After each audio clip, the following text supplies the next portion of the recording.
పెళ్ళికి ముందు ఒకసారి ఇట్లనే విజిల్ పెట్టమంటే మటన్ కర్రీ మొత్తం పడేసిన. సూపర్. గుమ్మగుమ్మలాడే పప్పు ready. Hi friends, welcome to my channel. ఈరోజు చాలా సింపుల్గా కందిపప్పు ఎలా చేయాలో చూపిస్తాను. ఫస్ట్ ఈ కప్ తోటి ఒక కప్ కందిపప్పు తీసుకొని దీన్ని 2 times వాష్ చేయాలి.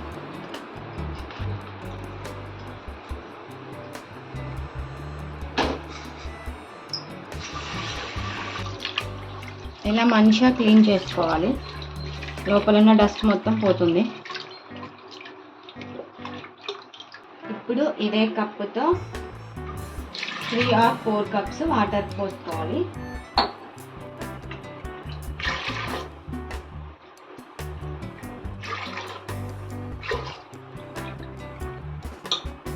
ఇందులో 2 కట్ చేసిన టమాటాలు, కొంచెం పసుపు, చిటికెడు 3-4 drops ఆయిల్ వేసి విజిల్ పెట్టుకోవాలి. ఈ విజిల్ పెట్టడం అయితే నాకు రాదు, ఏదో భయం. పెళ్ళికి ముందు ఒకసారి ఇట్లనే విజిల్ పెట్టమంటే మటన్ కర్రీ మొత్తం పడేసిన. అప్పటి నుండి మళ్ళీ విజిల్ జోలికోతలేను. సో మా ఆయన నేను పప్పు వేసినప్పుడల్లా వచ్చి ఇలా కుక్కర్ విజిల్ పెట్టి హెల్ప్ చేస్తాడు. ఇది ఒక 3 విజిల్స్ ఆర్ 4 విజిల్స్ వచ్చేంత వరకు ఉంచుకోవాలి. 3 విజిల్స్ అయితే పర్ఫెక్ట్గా కుక్ అవుతుంది.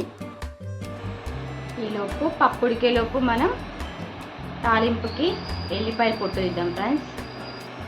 అసలు మీరు ఏ స్టైల్లో పప్పు చేస్తారు, ఇలాగే చేస్తారా ఇంకా డిఫరెంట్గా చేస్తారా కామెంట్ చేయండి, సరేనా? సబ్స్క్రైబ్ చేసుకోండి అబ్బా, అసలు సపోర్ట్ చేయట్లేరు. అలాగే నాకు సబ్స్క్రైబ్ చేసిన వాళ్ళందరికీ చాలా థ్యాంక్స్. నాకు చిట్టి రోజు.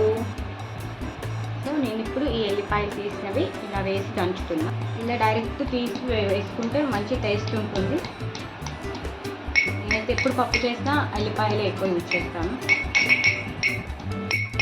ఫ్రెష్గా తీసి పెట్టుకుంటే బాగుంటుంది. అల్లం వెల్లుల్లి పేస్ట్ కంటే కూడా ఇది బెటర్. వీడియో ఎందుకు స్కిప్ చేస్తున్నా? నేను పెట్టేదే 3 minutes వీడియో, మళ్ళీ అందులో స్కిప్ చేసుకుంటూ చూస్తుండ్రు. ఏం అర్థమవుతుంది? ఏంటి మొన్నటిదాకా టెంపుల్స్ వీడియోస్ పెట్టింది, ఇప్పుడు మళ్ళీ సడన్గా పప్పు అంటుంది అని అనుకుంటున్నారా? నిజంగా ఏం కాదు, కానీ మేము ఒకే రోజు 5 tours వెళ్ళాము, 5 places. అది మీతో షేర్ చేసుకోవాలనిపించింది, వీడియోస్ తీసి పెట్టాను. మనం ఇంట్లోనే కదా ఉండేది, ఇది కూడా యూస్ఫుల్ వీడియోనే కాబట్టి పెడుతున్నాను అంతే. పప్పుడి కిందే వచ్చి 3 విజిల్స్ 4 విజిల్స్ తర్వాత పప్పులా ఉంటుంది. చూడండి ఫ్రెండ్స్.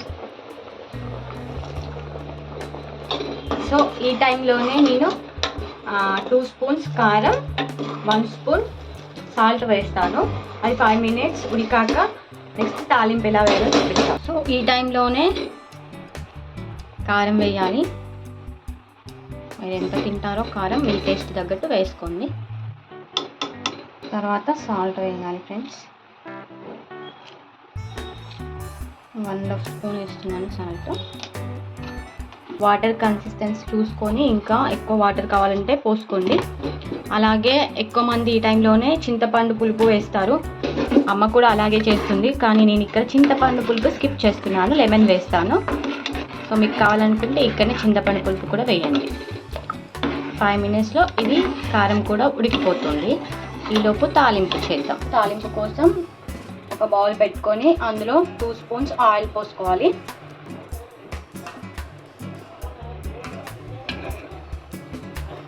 నేను సింపుల్గా అని థంబ్నెయిల్ పెట్టాను కాబట్టి నేను కూడా సింపుల్గానే చూపిస్తున్నాను. మళ్ళీ అన్నీ వేసి పెద్ద లాంగ్ వీడియో ఏం పెట్టట్లేదు, చూడండి, స్కిప్ చేయకండి. ఆయిల్ హీట్ అయ్యాక తాలింపు వేయాలి. జీరా, జీలకర్ర, అలాగే కొంచెం ఆవాలు, పప్పు దినుసులు మీకు కావాలంటే వేసుకోవచ్చు. నెక్స్ట్ ఇందులోనే ఆనియన్స్, కరివేపాకు వేయాలి ఫ్రెండ్స్. కరివేపాకే మస్ట్. తర్వాత కొంచెం పసుపు, ముందుగా దంచి పెట్టుకున్న అల్లం వెల్లుల్లి పేస్ట్ వేయండి ఫ్రెండ్స్. చూడండి,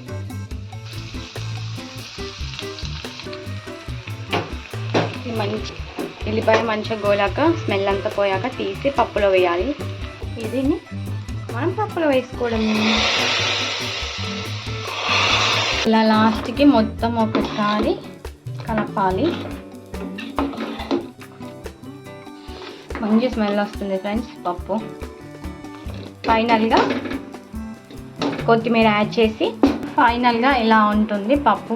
ఒక 5 minutes సిమ్లో పెట్టి ఉడికించాక దించేసుకోవడమే. గుమగుమలాడే పప్పు ready. Like, share, subscribe my channel. Bobby పప్పు ఎట్లుంది?